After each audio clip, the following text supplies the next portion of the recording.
Bon, asobela malaria, bamona kina typhoid, bazozongisa makila, bango baye bafuzi. Mwana tikalika bongo. Lobi pe azui traitement te na pokwa nde na butu ayako zo traitement. Azalaki tellement gravement malade, bazongisa bamai. Directement bakoti kokota bakoti bande kunde na ngai la longoli no nini. Abenzi nga no nini na mai moko. Tango bazosala makambo na nyonso malade wa nyonso azokomona po eza na porte te mosusu wana batombole ti kuna libanda po bawuti kosopa makila po ezopesa stress na bato bamemi nganga bazoya.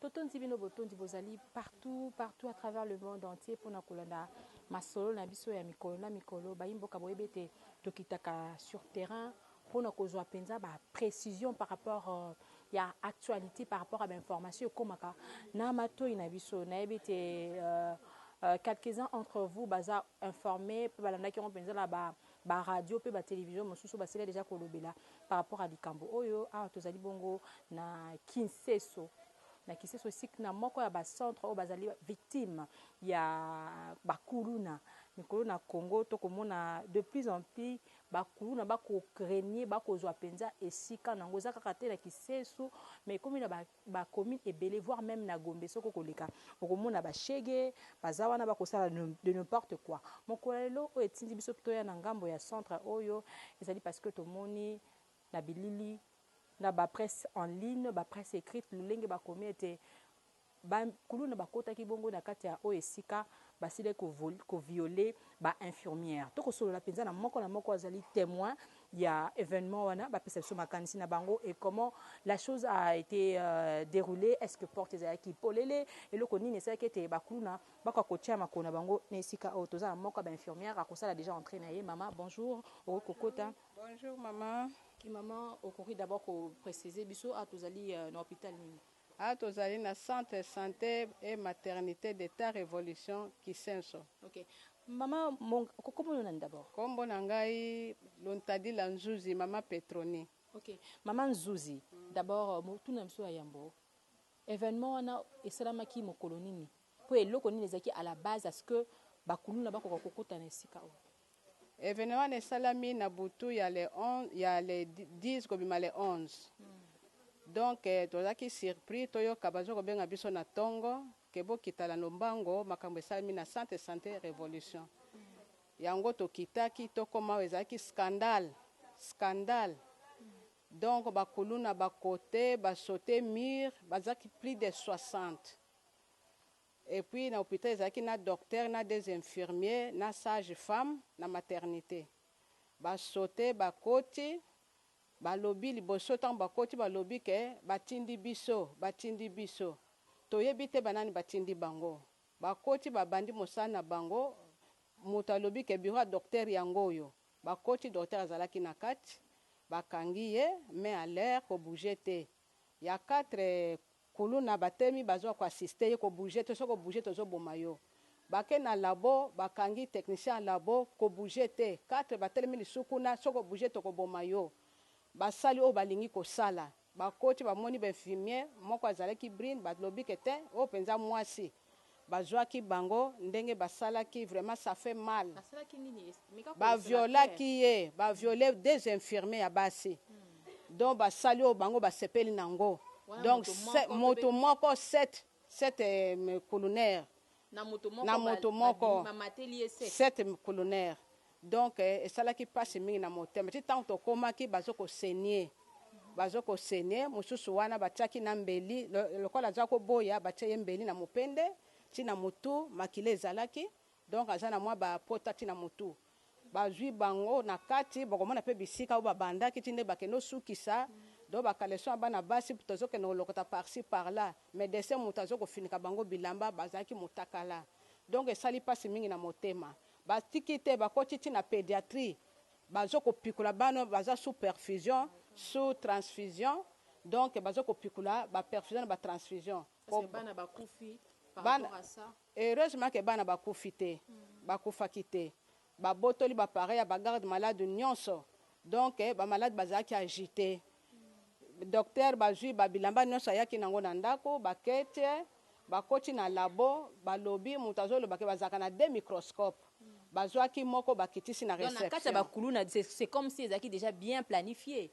Comme bazobimisa ndenge wana ke bazalaka na 2 microscope azokolakisa babiro du fait ke moto aza na kati oyo ayebi ndako na biso ye moto ayebi ndako ntango balobi microscope ezalaka mibale luka mosusu ezalaka na coffre bake baluki mpe bazwi microscope babimisi tous les 2 microscope presque bazwi matériel nyonso ya labo oyo tosalelaka na minute oyo totika na eloko moko te matériel ya kosalela même les bana kuna na pédiatrie baza ndenge nini bana pédiatrie tokutaki bango bazalaki wana bien sûr bazwaki baku wana ndenge babibi basaki ya bamalade nyonso tufu bazwi bambongo mosusu balingi bafuta bazwi bambongo bake nango donc babwaki basaki ya bamalade les infirmiers là bango nde toya kokuta bango na tongo na kati ya bureau vraiment c'était pasi mingi na motema pasi mingi baza bacélibataire moko kuta azo koprépare libala na ye moko azalaki vierge ye wana tozoloba vérité moko azalaki vierge na minute wana batraumatize ye saignement moyen eza te oyo azalaki vierge te mosusu wana ye nde moto aza koprépare libala na ye oyo ya vierge nde tokutaki saignement ngamu nalongolaki balinge oyo bazalaki nango bakaleson apres napesi bango bacompresse balati lisusu ndenge bakendeki wana na mere ya enfant ya bumbu yango wana basilisi wana te bakati na ngambo babuki porte mosusu bureau mosusu eza koto babuki bazokende koluka mbongo basilisi te bamosusu baskandaki na mire ya maternité bakoti babuki kesi ya mbongo ya centre babuki yango retrouver somme nino ba emporter somme comme tel moto akoyeba yango moto abombaki mbongo kesie bon somme biso toyebaki te mais nde du premier jusqu'à ce moment mbongo biso tosali bango bazwi yango bamporte yango batiki wana te bakoti te na salle d'accouchement bazwi baboîte ya bamatériel tozalaka nango plus de 30 bazwi baboîte ya bamatériel voire même nini appareil ya aspiration mpo na bana soki abotami na souffrance bokoki koaspire ye bazwi bake nango bamporte yango bazwi lisusu serenga mieux en cas d'avortement criminel oyo tosalelaka bazwi bake nango donc totikali kaka boye eloko eza te tozala kovanda kaka tovanda mpo ke bayebaka ete hôpital ekangami donc totikali na eloko moko te na kati hôpital. Ok, voilà très cher aimable internaute bandeko na biso ya diaspora surtout bino bosimbamaka mpenza na motema ole bopesa bamusicien tala esika boye okoki kobwaka mbongo te moko bomba mbongo na yo mama par rapport a bandeko na biso basi oyo basilaki koviole eta na bango eza ndenge nini na ngonga oyo bon na minute oyo nga kuna na comité médecin directeur je pense bamati kuna na mama oyo asokipaka na violence sexuelle azalaki awa je pense bake kuna mpo bake bango nyonso de médecin directeur bake kuna tozela avant nga nalongwa nazozela mpo nazwa information eza ndenge nini matondi mingi tokocontinue kozwa bamisusu yambo tocontinue susu kozonga na mama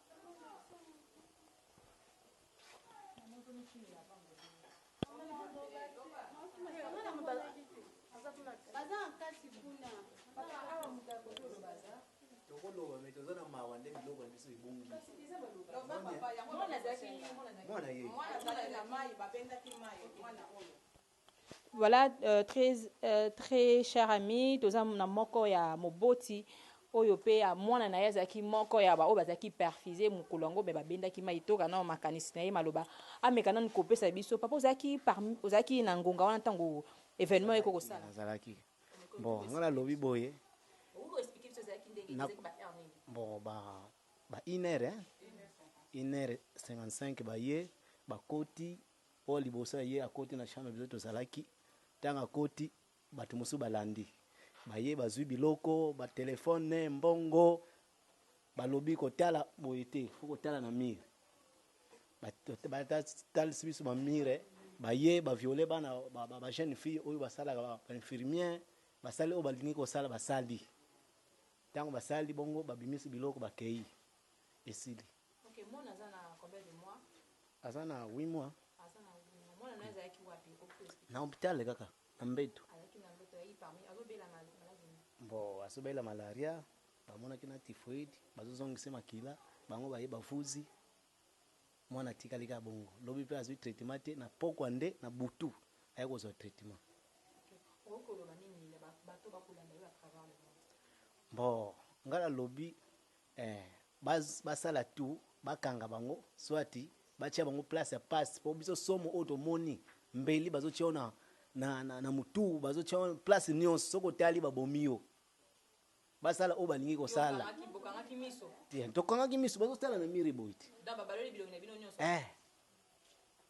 baloli biso bilongi matondi mingi mama yo pozali moko ya mama moboti na moni na mwana pebe soki ko expliquer eta mwana sikoyo soki pozalaki témoin ya événement na koki koloba na biso nazalaki témoin nazali na mwana presque tokota banda lundi à 7h tokoti mpe bayambi biso bien mwana azwi traitement azalaki na problème ya makila bazongisi mwana makila chasse liboso bon ekoki te papa bango mpe na minute wana azalaki na mbongo te ayebisi bango bozela entre mercredi bozongisa mwana lisusu chasse ya makila moko kale même mercredi mpe bazongisi mwana makila esila ye mpe abien te mbala moko makambo wana mpe na kosalama mbala moko esila ye me lobi vendredi esila me jeudi esila me jeudi kobima presque à 1h bakotaki ebele ti heure bazosala makambo wana biso na bana na maboko soki totiki bana na bambeto mabe kozala soki bakoti mpenza bazalaki ebele donc ti nde bazokota bongo na bamasheti na bango na maboko bazalaki ebele ere bakoti basali oyo nyonso motima na bango elingaki ere bazosenga bagode biso tozolakisa bango bilongi na biso na bango donc ekutana te farafara te fo ozala elongi no etela na kote mosusu mwana mpe elongi na ye na ya kulu na wana ekutana te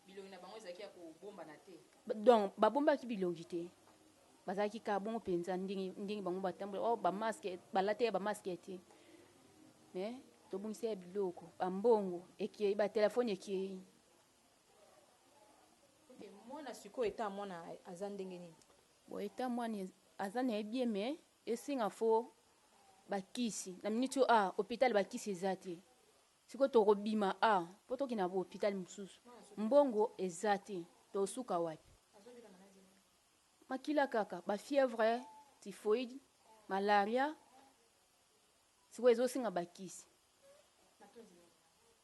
Voilà, très aimable internet tozoko continue kozwa réaction ya bato pe tokokota penza mpona kolakisa bino bisika mama okoki kolakisa biso bisika événement esalamaki ntango bakoti babuki porte na makasi eza na malade moko akei kalobi badécovrage bakei abuki mbala moko akoti ekan ezalaki wana ezalaki wana balongoli ntango balongwe wana baye bakoti boye na bureau ya docteur ntango azalaki na mbeto amonike malade aza ya mobali awa bakoti baintimide ye yo kotelema te ezala ya kolalaka ndenge wana azalaki mpe na mbongo na ye mpo afuta mokolo wana mpo na poko eyaki te afuta lobi bazwi mbongo wana bazwi bapareil na papa alobi libanda bazalaki awa après balongo wana baye kokota na bureau ya docteur eza na moto azobake bureau ya docteur yango oyo baye bakoti awa ntango bakoti docteur na bainfirmier mibale oyo balalaki garde bakoti bango awa balobi ke basa kitoko bango yeyo ya kozwa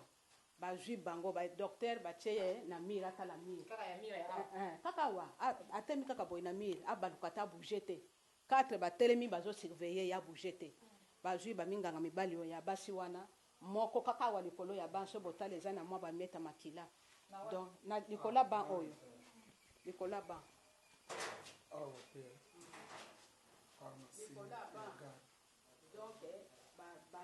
donc pesi basalaki acte awa na kiti awa na bon na ban ntango bazosala makambo wana nyonso malade awa nyonso azokomona mpo eza na porte te mosusu wana batombole ti kuna libanda mpo bawuti kosopa makila mpo ezopesa stress na bato bameminganga bazoya donc ye kuna libanda oyo awa ntango asilisi mosusu akoti kaka ndenge bazolandana oyo akolongwa oyo amati oyo akolongwa oyo amati ti 7 oyo mosusu adeklare vraiment naza ndeko na bino nalembi bokoboma ngai ti colonel moya oyo asoka alobiki te kaka ngambo nazosala so nasisi bango bakokota te ndenge alobaki mpe asilisi après bamosusu wana bakotaki te esili wana te baye na pharmacie urgence tala ndenge babuki médicament basakage bapasoli tutu donc bakisi mosusu batie na basaki bake nango oyo pharmacie de garde urgence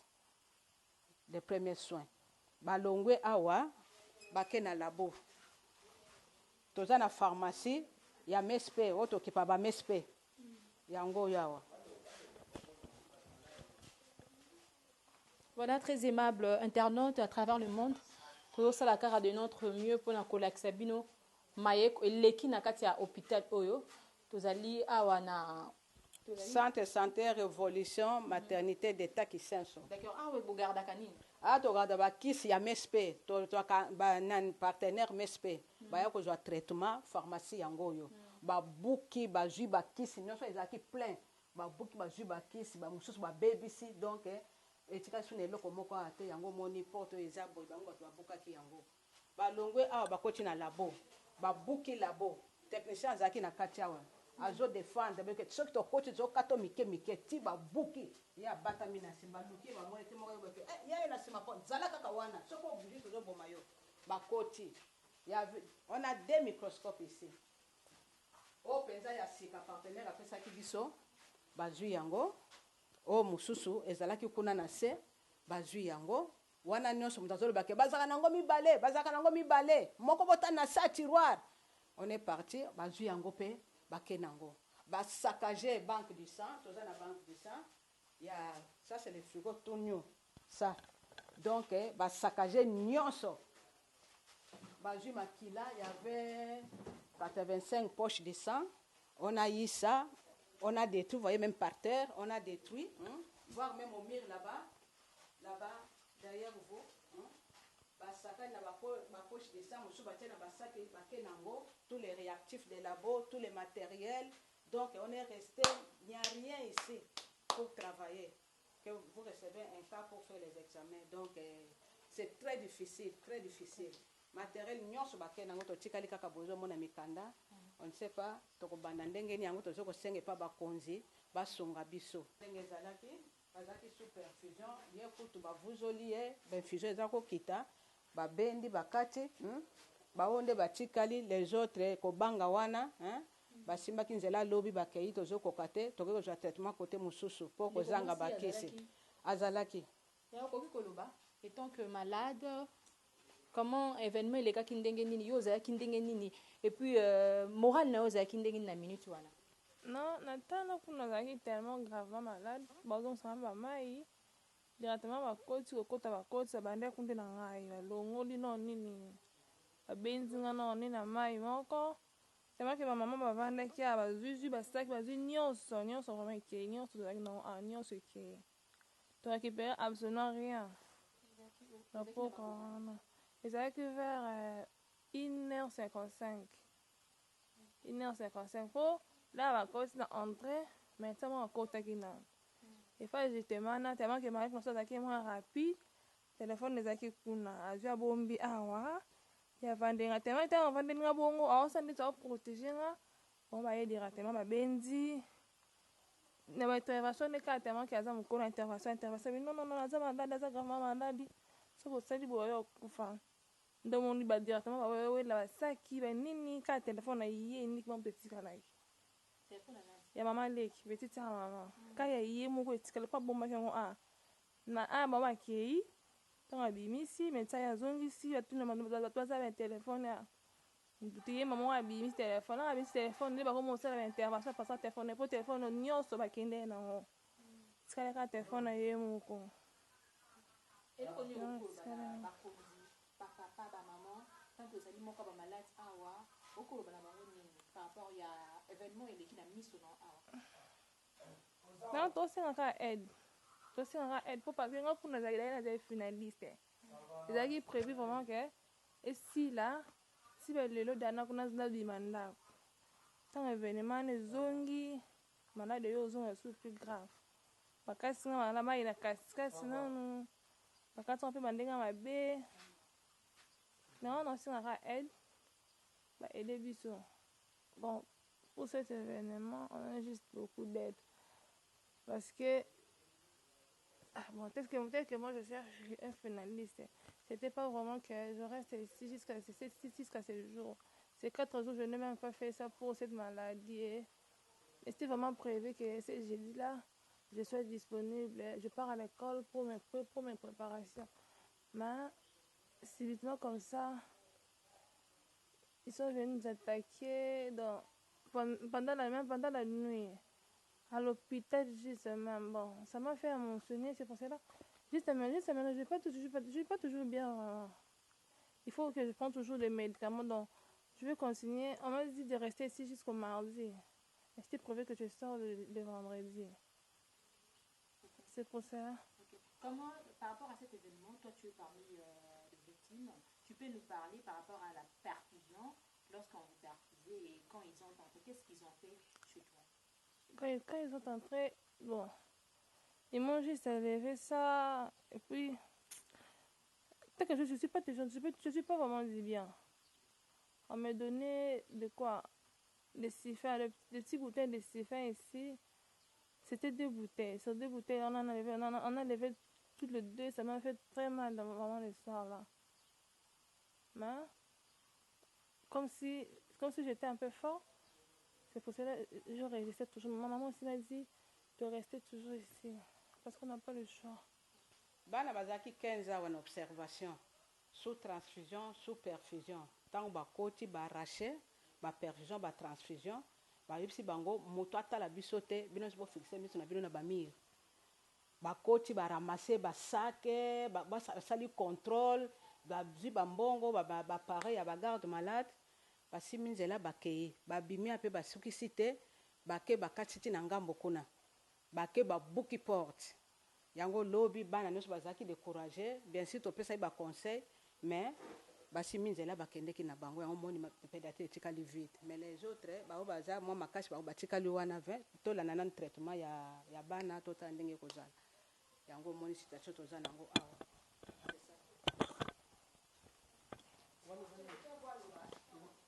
Il y a des gouttelettes de sang sur les bancs ici. Quand vous voyez ici, c'est ça. Mais ici en bas, on vient de laver ça aujourd'hui parce que ça ne donnait pas bien. Donc, c'est ça notre souci vraiment, de prendre en charge les 2 infirmiers qui n'ont pas même les primes, même les salaires. Donc, c'est souffrant. C'est souffrant pour nous. C'est que, ah, porto bakangaka, to chaka crochet na kati. Bachaka crochet na kati baye babuki uniquement wana batie loboko bafongoli crochet bafongoli bakoti tangu bakoti babuki coffre oyo totiaka mbongo ya mosala du 1er au 30 babuki babimisi oyo ezalaka na kati kuna babimisi yango bazwi mbongo nyonso ezalaki na kati bake nango basa n'importe quoi basakaje biloko nyonso. Donc ndenge tozawa tozani 10 francs na kati ya centre poto ne fils que thermomètre ba tensiomètre tout emporté. Basi si wala te ba kotiki koto, voyez comment est-ce qu'on a saccagé. Même dedans là-bas, il y a une mallette qu'on mettait les documents donc tout on a saccagé ça. Basuki awate ba kotiti na salle d'accouchement. Vous voyez? Bakoti na salle d'accouchement, babuki. Bon, c'est ça la folie, ça va kokanga. Tala ndenge basali. Babuki après bakoti. Tant bakoti, tozaka na 35 boîtes. Mais baju ba boîte na ba matériel ba tiena ba saki na bango, ba tensiomètre, ba phonoscope ezalaki 4. Etikali moko na oyo libaya. Baju ba matériel oyo. Ballon d'ambi, oyo ezalaka wapo na bana en cas de souffrance. Bazui seringue mûre pour les avortements criminels. On est parti avec. Bake nango etikalika ba boîte ya pamba. Donc toyebite tokosala ndenge nini poto bandela si hôpital. Nga nazali mutu ya kala au 20e année nazana kisenso. Nana mona likambo te. Donc salinga pasi mingi na motema na mona likambo te au 20e année nazana kisenso. Lelo baye ko sala scandale moko na kati ya hôpital pe unique après d'état o elandi yango yo. Ba centre nyonso batindaka bana awa ka ya transfusion ka ya complication bayaka awa mais lelo babuki boye tokosuka wapi.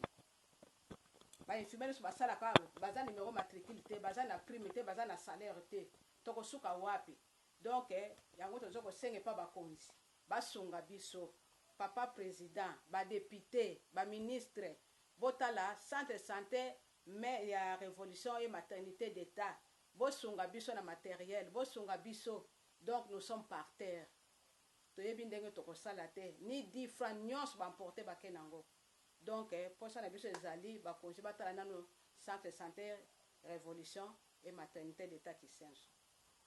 Je suis le directeur de nursing du centre de santé de référence Révolution. C'est un centre qui, il y a 2 ans passés, le centre a été référencé. Il y a un comité directeur qui pilote le centre. Alors nous étions victimes avec les Koulouna qui sont entrés vraiment saccager le centre de santé de référence. Ils ont violé les infirmières. Ils ont volé tout, même la caisse, c'était parti, même les microscopes. Tous les 2 microscopes que nous avons ici ont été emportés. Et vraiment, ici, au moment où nous parlons, nous n'avons rien, on ne sait pas comment il faut vraiment reprendre le travail. C'est pour ça que vraiment nous lançons vraiment une cri d'alarme aux autorités du pays qui puissent vraiment nous venir en aide afin que nous puissions reprendre les activités parce que notre communauté ici c'est Kisenso et nous recevons beaucoup de cas d'anémie, beaucoup de cas de drépanocytose et beaucoup de cas de paludisme grave sur l'anémie. Et c'est pour ça que vraiment chaque fois nous transfusons plus ou moins 10 enfants, des enfants de moins de 5 ans et souvent qui sont tombés avec l'anémie. C'est pour ça que nous demandons vraiment qu'on nous vienne en aide afin que nous puissions quand même renforcer et puis qu'il y ait le frigo et quoi qu'il y ait le frigo afin que nous puissions continuer à garder le sang. Pour le moment, nous n'avons pas de réfrigérateurs, nous n'avons pas d'ordinateurs, nous n'avons pas de beaucoup de matériel qui ont été emportés. Vraiment, les infirmiers ont été violés et on ne sait même pas où commencer. Nous sommes là seulement pour protéger les installations la maison de l'État, le centre de l'État. C'est pour ça que nous sommes ici. Il y a peu de malades qui sont restés, qui continuent les soins, et même les médicaments. Nous n'avons pas de médicaments. Donc nous sommes obligés, même si nous consultons, ils doivent aller chercher les médicaments ailleurs afin que nous puissions les traiter. C'est ça que les difficultés que nous avons ici. Oui, nous demandons au président de la République de nous aider, vraiment, même Maman Denise, même Maman Olive, qui viennent vraiment nous aider et qui puissent prendre la communauté de Kisenso en charge, même le gouverneur, même le vice-gouverneur, parce que c'est son fief. C'est ici qu'il a été voté, le vice-gouverneur Nerombungu, Fumobanga Moy, qui nous viennent en aide, qui viennent nous visiter, parce que vraiment, on ne sait rien faire. On est vraiment humilié, vraiment, on ne sait pas ce qu'on doit faire. Okay. Voilà, nous sommes pratiquement à la fin de notre reportage. Nous sommes précisément à Kinseso. Voilà, à l'hôpital, nous sommes devant l'hôpital, plutôt centre de santé et maternité Révolution. Bayimboka, ce que tu as dit, ça lit plus parce que Bakoulou n'a plus de 60, Bakouta qui n'a pas l'hôpital, on va violer infirmière et puis piller, saccager, saboter penza hôpital oyo. To comme nasuka minga kolobezali te biso na bino to lundi moko na moko ndenge asili ko pesa témoignage témoin oculaire ya événement ya mokolo ya jeudi pe vendredi na nuit wana vers 1h55 d'événement et les cas qui to kolobaka ka gouvernement il faut qu'on soit problème au sérieux hôpital oyo yali kokufa po ete ba malade baza susu na bakisite bana pédiatrie baza susu na bakisite voire même ba makila eza susu te tomoni ba état de santé ya bana misusu oyo ezali wana ezali penza kosala pasi. Gouvernement il faut venir en aide pour soutenir cet hôpital mais aussi na ba victime il y a événement parce que misusu ba moral na bango ezali na nous bien te. totondi bino botondi pour bosaka toujours wana bopesaka biso confiance tokosenga bino soki ezali mokolo ya liboso bosabone et puis bopartage bolake ntango kosabone oklique na lombango na cloche ya notification enfin ozala toujours à l'air na information po te biso ozalaka toujours na ngonga to rappeler na ngonga mpona kozwa information. Un grand merci à H Vetaki derrière la caméra. Un grand merci à Tonton Pati, la grande équipe de Congo Impact News, Topesino Botondi, mais aussi pour nos Simba Sabino d'ici là, beaucoup de logo qui changé, Makambo, bien sûr qui changé, concept à Osika et Kokota pour Mosala et Kokakokende Libuso. On se verra très prochainement pour un nouveau numéro. Bye.